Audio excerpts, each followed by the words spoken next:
donc deuxième édition sur le thème du biomimétisme. Peut-être avant de commencer, et notamment pour nos invités, je vais redonner la parole 2 minutes à Patricia pour qu'elle puisse présenter le sujet biomimétisme pour que vous voyez bien de quoi il s'agit. Merci Anne-Marie, bonjour à tous, bienvenue messieurs. Le biomimétisme consiste à s'inspirer de la nature pour innover durablement. On peut s'inspirer des formes que l'on va trouver dans la nature, on peut s'inspirer des procédés et on peut s'inspirer également de l'efficience des écosystèmes. Nous avons déjà eu une première audition qui a permis d'asseoir les bases de cette nouvelle approche. Et aujourd'hui, nous allons aller un petit peu plus loin avec M. Idrissa Berkane, qui va nous montrer un petit peu quels sont les freins, toujours le potentiel et la prospective de cette approche, qui n'est pas encore une discipline, mais également quels sont les freins qui finalement ralentissent un petit peu cette approche. Donc Idrissa Berkane est professeur à Central Supélec, il est chercheur à Polytechnique, chercheur affilié à Stanford, et ambassadeur de l'UniTwin pour la section système complexe. Voilà. Donc c'est à vous.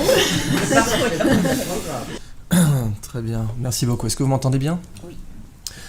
Alors, d'abord, je voudrais commencer par l'idée que toute révolution scientifique, politique, philosophique, morale, dans l'histoire de l'humanité, est systématiquement passée par 3 étapes. D'abord, elle a été considérée comme ridicule, ensuite elle a été considérée comme dangereuse, et ensuite elle a été considérée comme évidente. Prenez le droit de vote des femmes. 1789, c'est ridicule, soyons sérieux. Bon, Déclaration des droits de l'homme et du citoyen, on parle même pas des femmes dans tout ça. 1889, c'est dangereux. Qui va garder les gosses et faire la vaisselle au bout d'un moment. Donc là, on est en mode dangereux. 1989, avec beaucoup de recul depuis 1944, les femmes votent, and so what, c'est évident. L'abolition de l'esclavage, c'est la même dynamique, etc., etc. Et là, je voudrais vous parler de cette deuxième renaissance dans laquelle on est en train d'entrer, puisque aujourd'hui, vraiment, en 2015, on est en train d'entrer calmement, difficilement, dans une seconde renaissance. Tous les éléments sont réunis pour que nous ayons une nouvelle renaissance. De même que la première renaissance, 500 ans plus tôt, pour le cas de la France, était manifestée par la redécouverte de l'imprimerie. Bien, l'équivalent moderne, c'est Internet, qui change complètement la façon dont on échange la connaissance. La Renaissance, au temps de François Ier, donc 500 ans pratiquement jour pour jour par rapport à aujourd'hui, était aussi portée par les grandes découvertes géographiques. Eh bien, nous avons découvert cet été à peine la place de notre galaxie dans l'univers, dans un amas galactique qu'on a appelé l'Aniakea, ça veut dire paradis incommensurable en dialecte hawaïen. C'est une découverte remarquable qui est au moins aussi importante que l'héliocentrisme à l'époque de Copernic. Et puis les découvertes anatomiques de la Renaissance, eh bien aujourd'hui elles ont comme équivalent les découvertes en neurosciences qui pour la première fois nous permettent de comprendre comment le cerveau fonctionne.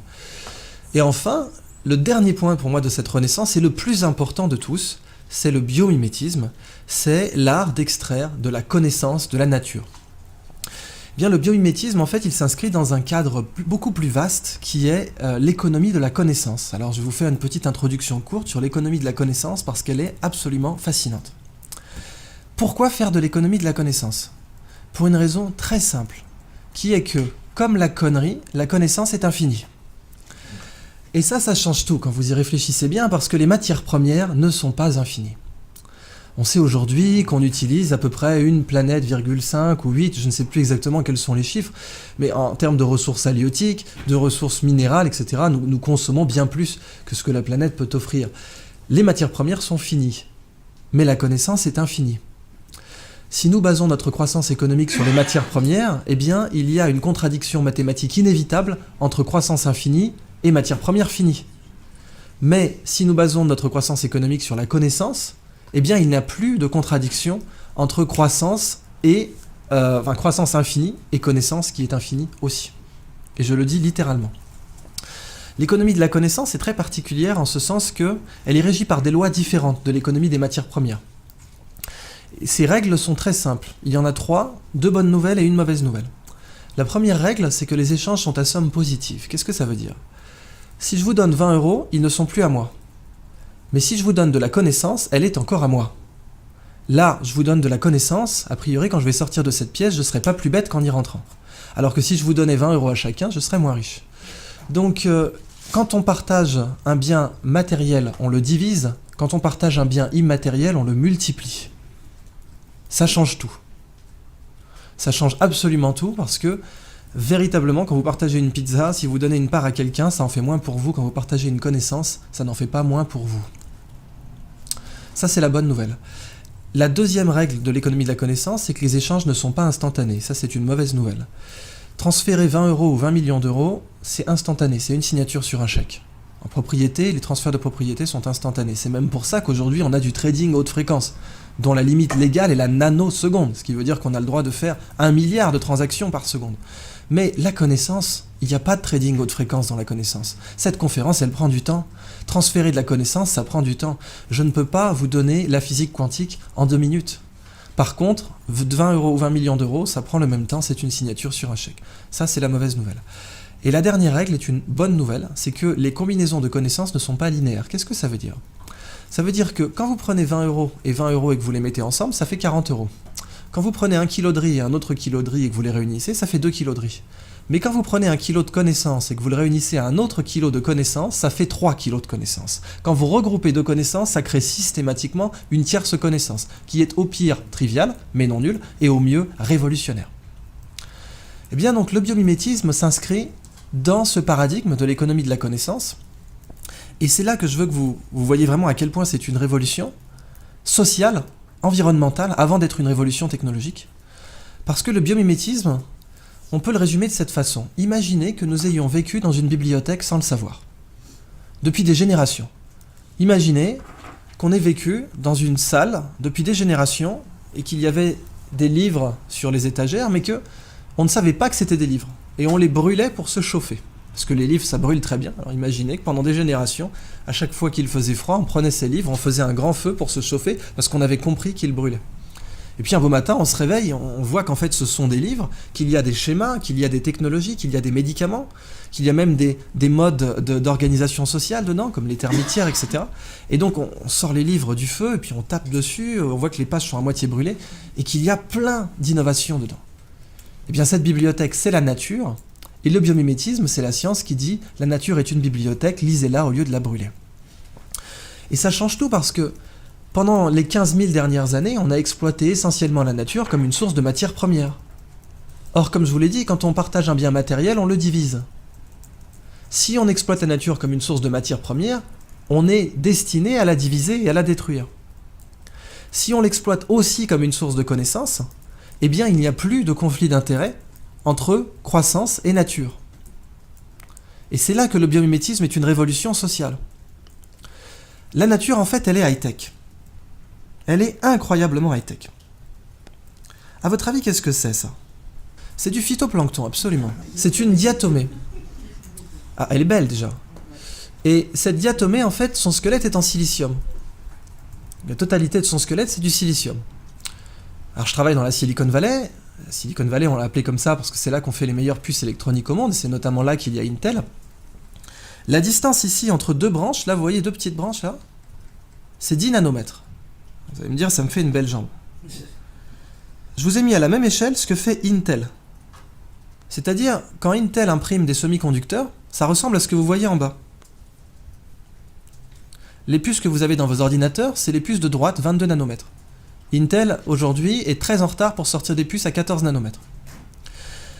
Quand Intel part dans un projet comme ça, passer de 32 à 22, c'est une aventure à 10 milliards.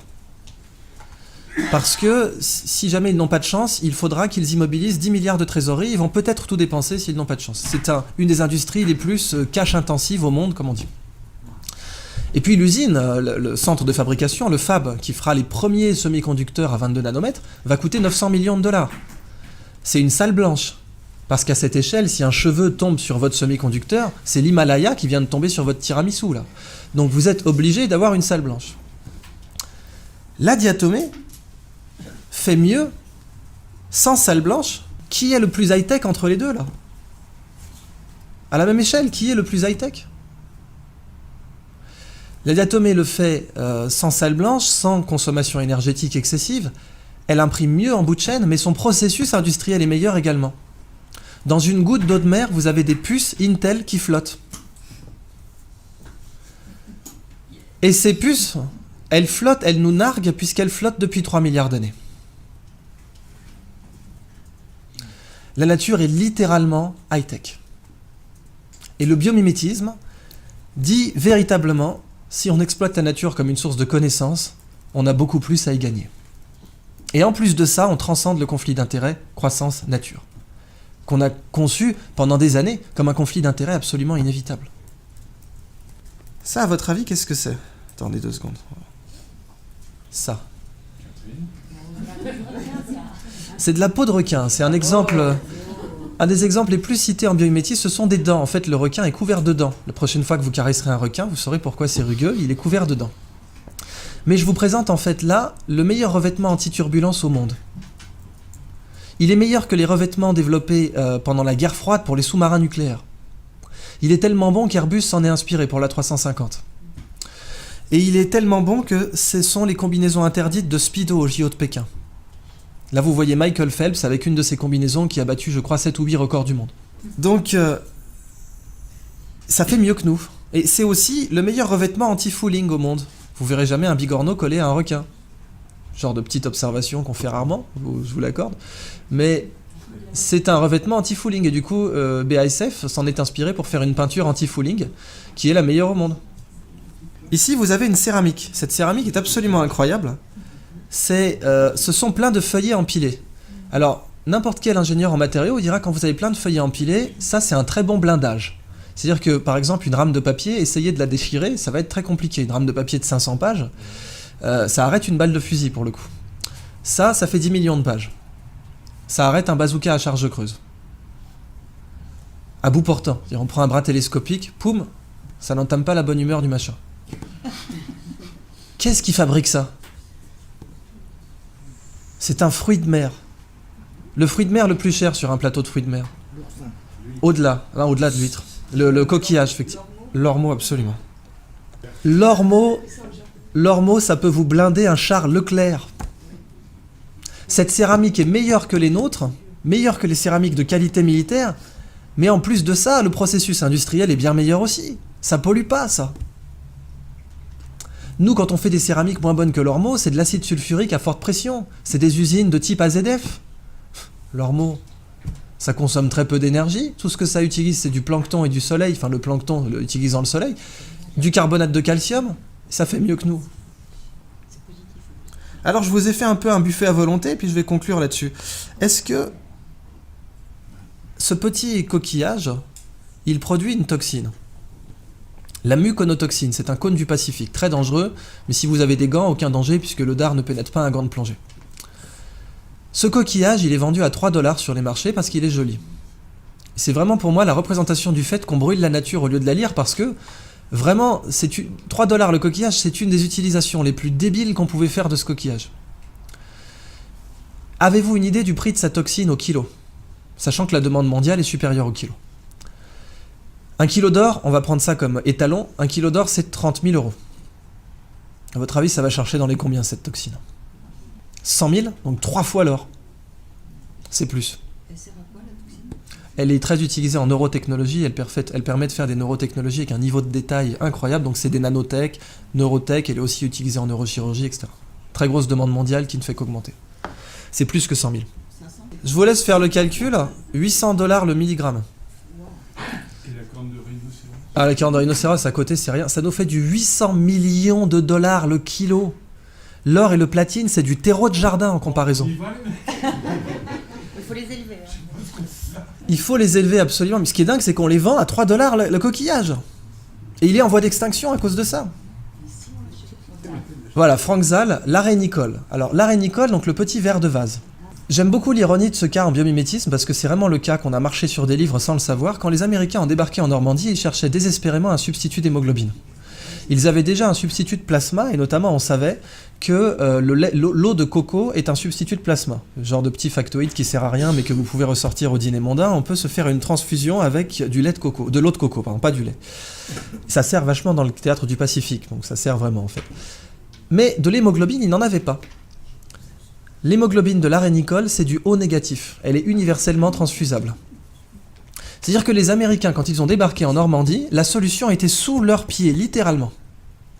Ils marchaient vraiment sur les livres qui disaient « Voilà, vous voulez de l'hémoglobine du O négatif illimité pour vous ? Pas de problème, c'est là. » Mais c'est pas fini, cette hémoglobine est 50 fois plus oxygénante que l'hémoglobine humaine. 50 fois. Alors évidemment, application pour le dopage. Vous prenez un cycliste dopé à l'érythropoïétine, l'EPO, il pourra au maximum faire du 1,8 en oxygénation par rapport à un individu normal. Fois 50. Mais évidemment, l'enjeu, c'est pas le dopage, c'est les transplantations d'organes. Avec ça, vous pouvez garder un greffon 8 jours, alors que le maximum mondial d'un greffon, c'est 24 heures. Et quand vous faites une transplantation, l'enjeu, c'est de reconnecter le greffon le plus vite possible, et donc d'éviter qu'il soit sous-oxygéné, auquel cas il se nécrosera, il sera rejeté. Avec de l'hémoglobine d'arénicole, aucun rejet. Autre application biomédicale, la moule. Donc là, on n'est plus dans le high-tech, je vous parle de Léon de Bruxelles, là, quand même. Le fil que la moule utilise pour coller au rocher, on l'appelle le byssus. Je vous présente la meilleure colle connue de l'homme. Meilleure que les colles polycomposants de la NASA, et bien évidemment meilleure que les colles commerciales. Vous pouvez absolument pas coller une moule à un rocher avec de la superglue ou du néoprène. Ce byssus, il fonctionne, il est effectif à forte salinité, basse salinité, température ambiante très basse ou relativement haute, il résiste aux UV, et il résiste aux forces de flambement et de torsion des vagues. Donc vous avez une colle exceptionnelle. Mais en plus, ça ne pollue pas. Et comme ça ne pollue pas, je vous présente aussi le meilleur fil suturant connu de l'homme. D'où la petite bande dessinée. Eh les gars, fermez les plaies avec le fil, pas avec les coquillages. Parce qu'en fait, ce fil aujourd'hui, il est extrêmement cher. Il est réservé à la chirurgie plastique et aux césariennes de stars, parce qu'il vous fait des plaies nickel. Il est imputrescible, ce qui fait que du coup, il n'abrite pas de bactéries. Vous ne verrez jamais du byssus de moule moisir. Et donc, ça fait vraiment des plaies exceptionnelles. Les chirurgiens qui ont travaillé avec ne veulent plus revenir en arrière parce qu'ils ont vraiment l'impression d'être des bouchers.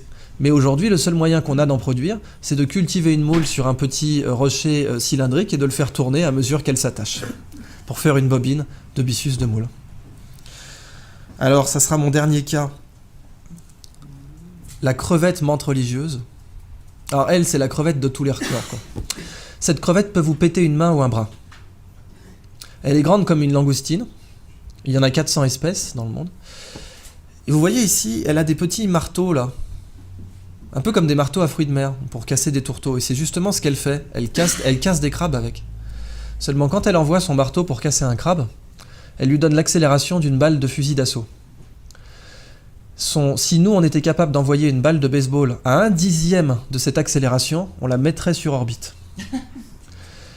Ce marteau casse évidemment un aquarium blindé, puisqu'il a l'énergie cinétique, il aura la vélocité finale d'une balle de fusil, mais il a une masse supérieure. Évidemment, si vous l'arrachez, il repousse, parce qu'après tout, pourquoi pas. Cette crevette, quand elle envoie son marteau, il se forme des étincelles sous l'eau. Ça va tellement vite que vous avez des étincelles. Et ces étincelles, on les a mesurées à 22 000 Kelvin, c'est la température à la surface du Soleil. Quand cette crevette envoie ses marteaux, il se forme une bulle d'air autour qui s'appelle une bulle de supercavitation. La supercavitation a été étudiée au départ par l'armée russe pour faire des torpilles qui peuvent aller à plus de 150 km/h sous l'eau. Et aujourd'hui beaucoup plus, paraît-il, des torpilles Shkval, dont les Russes ont donné la technologie à l'Iran, ce qui serait une des grandes raisons pour lesquelles les Américains n'ont pas déployé de porte-avions trop proches des côtes iraniennes, parce que ces torpilles peuvent sniper un porte-avions. Les Chinois prétendent, avec la technologie de supercavitation, avoir mis au point un sous-marin qui pourrait faire 500 nœuds sous l'eau, en se déplaçant dans une bulle d'air. Et la supercavitation aujourd'hui, le meilleur modèle d'étude que vous avez, c'est cette crevette. Mais c'est pas fini. Cette crevette, ses yeux, parce qu'après tout, si la nature est une bibliothèque, chaque espèce est un livre entier. Moi, je vous ai parlé que du chapitre marteau, mais je peux vous parler du chapitre yeux. Les yeux des chiens ont 2 types de cônes différents pour reconnaître les couleurs. 2 types de cônes. Nous en avons 3. Les chiens sont donc des daltoniens par rapport à nous. Cette crevette en a 16. Ça veut donc dire que nous sommes 1/3 d'un tiers de daltoniens par rapport à elle. Elle est très colorée, mais la couleur que nous on voit, ce n'est rien par rapport à celle qu'elle voit. 16 cônes. Les Américains se sont inspirés de ses yeux pour concevoir une caméra qui permet de détecter rapidement les cellules cancéreuses dans les biopsies. C'est une caméra bio-inspirée tirée des yeux de cette crevette. Et les yeux de cette crevette possèdent l'écran solaire le plus efficace connu de l'homme. les mycosporines-like aminoacides, qui sont des écrans solaires naturels produits par les espèces pélagiques. Ces écrans solaires sont très intéressants commercialement parce que nos écrans solaires sont des perturbateurs endocriniens pour les coraux. Et quand on se baigne avec de la crème solaire, eh bien, on détruit les coraux. Si on avait ces écrans solaires, on serait mieux protégé et on ne détruirait pas les coraux. Alors, je conclus.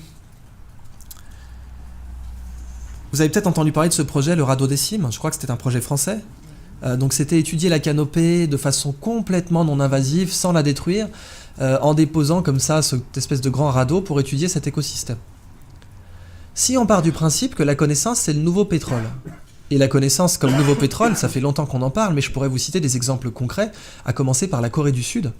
La Corée du Sud a un ministère de l'économie de la connaissance. C'est le seul pays au monde à avoir eu un ministère de l'économie de la connaissance. Autonome, régalien, indépendant du ministère de l'économie et des finances.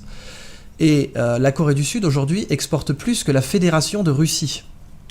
La Corée du Sud exporte 20% plus que la Fédération de Russie, alors qu'ils ont 171 fois moins de territoire et 3 fois moins d'habitants. Et que la Russie a du pétrole, du strontium, de la bauxite, du gaz naturel, du bois. Ils ont tellement de platine que c'est eux qui ont inventé historiquement l'utilisation monétaire du platine. Et ils exportent moins que la Corée du Sud. Et la Corée du Sud n'a rien. Comme matière première, rien. En ressources halieutiques, ils sont en mer de Chine, c'est partagé entre le Japon et la Chine, et croyez-moi, c'est pas eux qui gagnent. Donc ils n'ont rien à exporter en matières premières sensiblement par rapport à leurs exports. Ils exportent évidemment des matières premières, mais c'est rien par rapport à leur matrice d'export. Par contre, la Corée du Sud, c'est le premier fabricant mondial d'écrans LCD. C'est le premier fabricant mondial de moteurs de bateaux. C'est un très grand fabricant mondial d'automobiles. Ils exportent de la connaissance. Toute leur économie est basée sur la connaissance. Et c'est pour ça que la Corée est passée de la guerre de Corée à nos jours à une boîte de cornets de bif par jour comme repas, et aujourd'hui un PIB par habitant supérieur à la France. Donc si on part du principe que la connaissance c'est le nouveau pétrole, 1. Et 2, que la nature est pleine de connaissances, eh bien ça, c'est le nouveau Derrick. Et c'est pas de Horstapper que je parle. Ça en dactylo, ça va être sympa aussi. Ça, c'est la nouvelle plateforme pétrolière. Donc, imaginez que nos arrière-petits-enfants débarquent aujourd'hui. Ça, c'est une plateforme pétrolière marine, donc.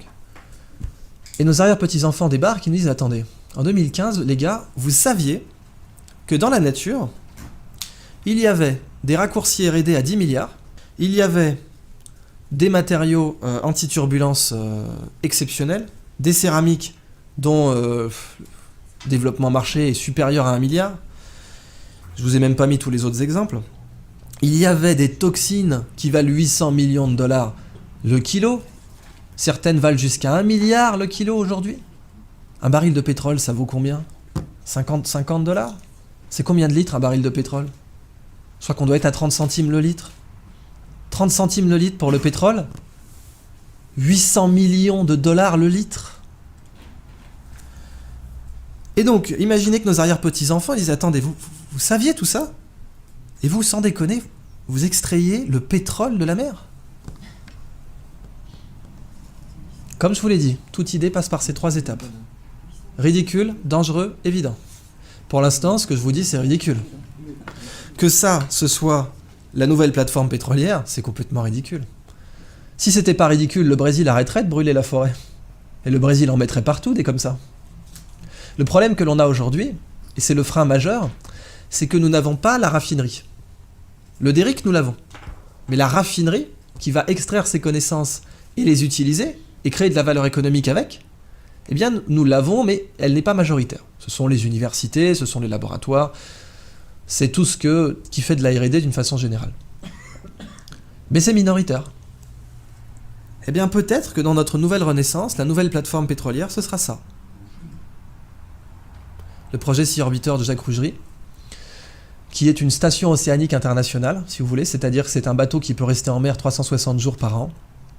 Après tout, c'est vraiment stupide de se rendre compte qu'on est capable d'envoyer une station orbitale et on n'a toujours pas été capable de construire un bateau qui resterait 300 jours par an en mer, 360 jours en l'occurrence. Et qu'on a... si, les plateformes pétrolières sont les seuls contre-exemples. Et puis, en fait, on connaît mieux la surface de Mars aujourd'hui que les fonds marins. On a mieux cartographié la surface de Mars que les fonds marins. Bien, dans le biomimétisme, un écosystème inexploité, c'est comme une nappe pétrolière. Sauf que, quand vous l'exploitez, vous ne le détruisez pas. Vous prenez le livre, vous en faites une photocopie et vous le remettez en rayon. Et en plus, il y a beaucoup plus d'argent à faire comme ça. Donc c'est juste plus rationnel de faire comme ça. Alors voilà donc la fin de ma présentation sur le biomimétisme. Je vous donne simplement un épilogue pour vous parler de la Blue Economy, qui est l'application du biomimétisme à l'industrie. Et la Blue Economy, c'est une troisième histoire que je ne développerai pas, mais dont je vous donne simplement l'incipit, qui est imaginer un monde sans déchets. Imaginez un monde où la prochaine fois que vous verrez un déchet, il faudra emmener vos enfants au musée. Regarde maman, une canette de croc. C'est fou ça. Ce monde, on sait qu'il n'existe pas aujourd'hui. En fait, il existe, c'est la nature. Quand les feuilles tombent des arbres, on n'organise pas un système de ramassage. Dans la nature, les déchets n'existent pas, parce que la nature produit en cycle. Mais nous produisons en ligne. Et du coup, nous sommes la seule espèce aujourd'hui qui produit des choses dont personne ne veut. Et quelque chose dont personne ne veut, ça s'appelle un déchet. Eh bien, Ellen MacArthur d'une part et Gunther Pauli d'autre part ont mis en place un paradigme, et en particulier celui de Gunther Pauli est aujourd'hui le plus avancé, qui démontre en fait que polluer zéro peut rapporter beaucoup plus. Exactement de la même façon que l'abolition de l'esclavage au nord des États-Unis a rendu le nord beaucoup plus riche. Et ce sera ma conclusion. L'abolition de l'esclavage est passée par les 3 étapes, notez bien. Hein. Allez dire à un planteur de coton du Sud, « Bon, les mecs, si on abolissait l'esclavage, soyons sérieux, moi j'ai du boulot. Ensuite, si on abolissait l'esclavage, Abraham Lincoln, c'est dangereux, et c'est la guerre. Et puis aujourd'hui, c'est évident.